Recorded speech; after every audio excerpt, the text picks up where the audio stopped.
Louis, bonjour. Bonjour Vincent. Alors le deuxième trimestre pour Sextant Grand Large a été un peu en retrait de celui du marché.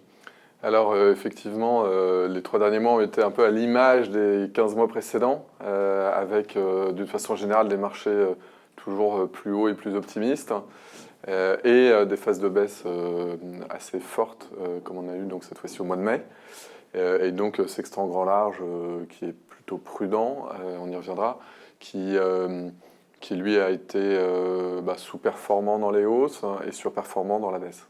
Alors vous dites que Sextant Grand Large a un positionnement prudent. L'exposition action le démontre, parce que vous l'avez légèrement remonté, mais on n'est qu'à 29%.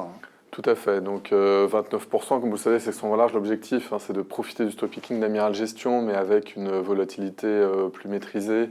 Et puis donc en limitant le potentiel de baisse lorsque les risques sont à un niveau élevé.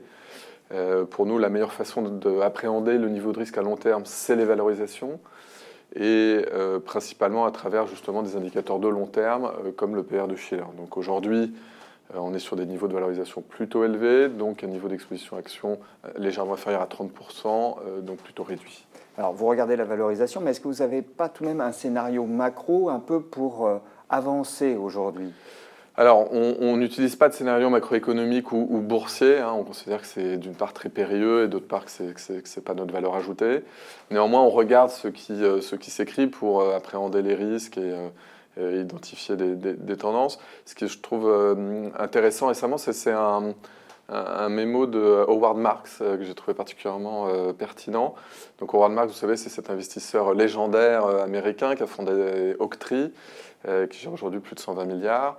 Et il écrit des mémos qui sont tout à fait passionnants et qui sont très appréciés par Warren Buffett. Et dans son dernier mémo, justement, il décrit un peu la situation macroéconomique et boursière en disant qu'en fait, les marchés sont au plus haut parce que ils sont confiants dans la capacité et la volonté des banques centrales de faire perdurer ce cycle économique avec des taux bas. Mais pour que ça fonctionne, il faut que toute une série de facteurs se comportent d'une façon différente de ce qui s'est toujours passé.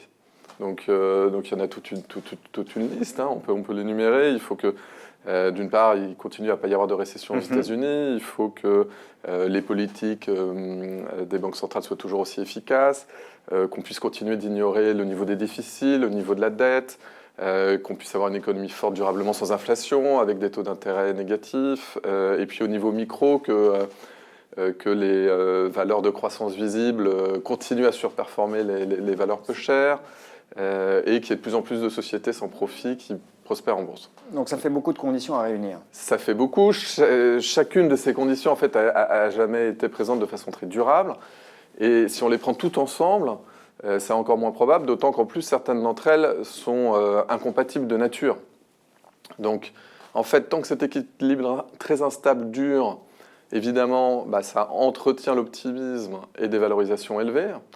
Mais en fait, ce qu'il faut bien comprendre, c'est que plus ça dure, plus ça porte en lui-même les germes de sa rupture. On le voit bien avec les politiques de hausse de déficit, de toujours plus de baisse de taux et pourtant de performance des marchés. Donc vous restez prudent, ça on le devine.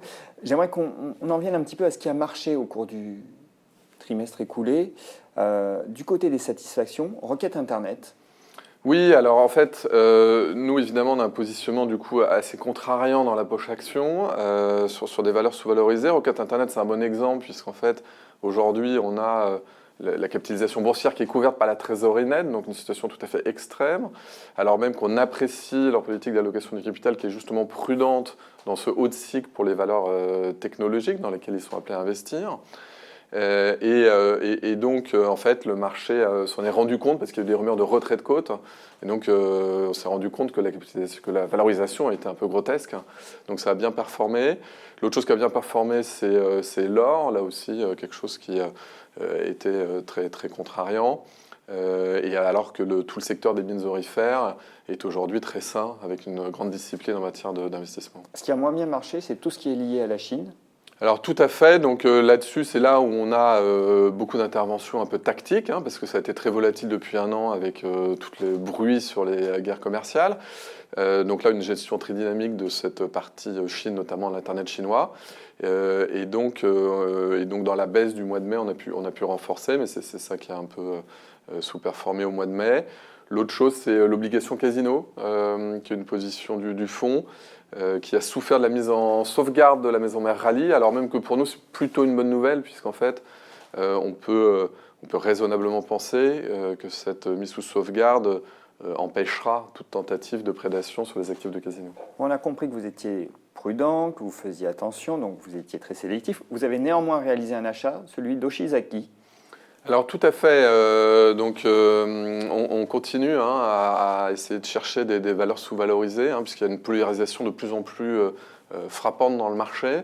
Donc on vend les sociétés de croissance visible comme Aswan, comme Shiseido, qui sont très bien valorisées maintenant. On vend aussi les sociétés cycliques qui sont correctement valorisées, qui ont bien servi le fonds ces dernières années, comme Sixt en Allemagne ou Meitech au Japon. Et on achète des sociétés un peu plus ennuyeuses, je dirais, mais qui sont à des très bons rapports qualité-prix. Donc Oshizaki, c'est un exemple typique.